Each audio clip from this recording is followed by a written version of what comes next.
બાદ પાવરગ્રીડ ખુશી વધુ એક નિફ્ટી કાઉન્ટર આજે નંબર્સ જે આવી ગયા છે એનું રિએક્શન આજે જે આવવાના છે એ પણ ઘણી બધી નિફ્ટી કંપનીઓ છે. તો પાવરગ્રીડના પ્રોફિટમાં ઘટાડો જોઈ રહ્યા છીએ, એબિટા અને માર્જિન્સ શાર્પ ડિક્લાઇન બતાવી રહ્યા છે. પરંતુ કઈ રીતે આપ જોઈ રહ્યા છો નંબર્સ અને સાથે ફંડામેન્ટલી પાવરગ્રીડ કંપનીને? આપણે પાવરગ્રીડની વાત કરશું. પાવરગ્રીડનું પણ જે આપણને Q2 ના આપણે નંબર્સ જોવામાં મળી રહ્યા છે, એમાં પણ આપણે શું ઓલમોસ્ટ જે રેવન્યુ વાઇઝ ગ્રોથ આપણો છે આપણને એટલો વધારે આ વખતે ગ્રોથ જોવા નથી મળ્યો.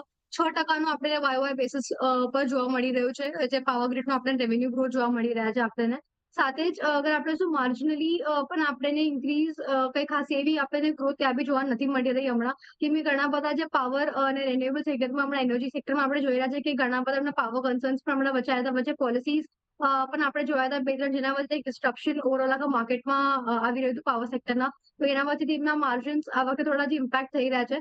અને પ્રોફિટની પણ આપણે વાત કરશું તો પ્રોફિટનું પણ જે થોડું ડેક્લાઇન જે છે અને માર્જિનનું જે થોડું આપણને પ્રોફિટેબિલિટી અને માર્જિનનું જે ડેક્લાઇન આપણે જોઈ રહ્યા છે હમણાં, આ ક્વાર્ટરમાં નેક્સ્ટ ક્વાર્ટરમાં રિકવરી કરવાના મેનેજમેન્ટ આપણને એવા આશંકાઓ બતાવી રહ્યા છે, કેમ કે એમનું જે એમ્પ્લોય કોસ્ટ અને ઉપરથી જે ઓવરઓલ પાવર સેક્ટરમાં જે પ્રાઇસીસને લઈને જે વચ્ચે પોલિસીઝ આવ્યા હતા એના કારણે થોડા હેમ્પર થયા છે. પણ એક્સપેક્ટેશન્સ છે કે લાંબા ગાળેમાં આપણને રિકવરી એ સાઈડે પણ જોવા મળે ઓવરઓલ. અને સાથે જ આપણે જોશું તો આપણને 45% એક ઇન્ટિરિયમ ડિવિડન્ડ પણ કંપનીએ અનાઉન્સ કર્યું છે FY26 યરના માટે.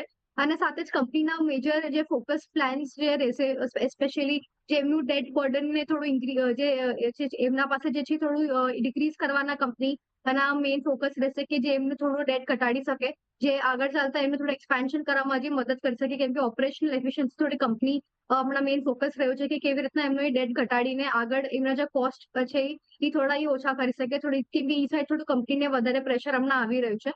તો આગળ ચાલતા એ ફોકસમાં જોવાનું રહેશે કે કેવી રીતના કંપની એમના ડેટને લઈને પ્લાન્સ લઈને આવી રહી છે, કેવી રીતના એમના ડેટને ઘટાડી રહી છે અને કેવી રીતના એમને જે માર્જિનના ફ્રન્ટ પર જે કોસ્ટ એમનો જે વધી રહ્યો છે એ કેવી રીતના કંપની મેનેજ કરે છે.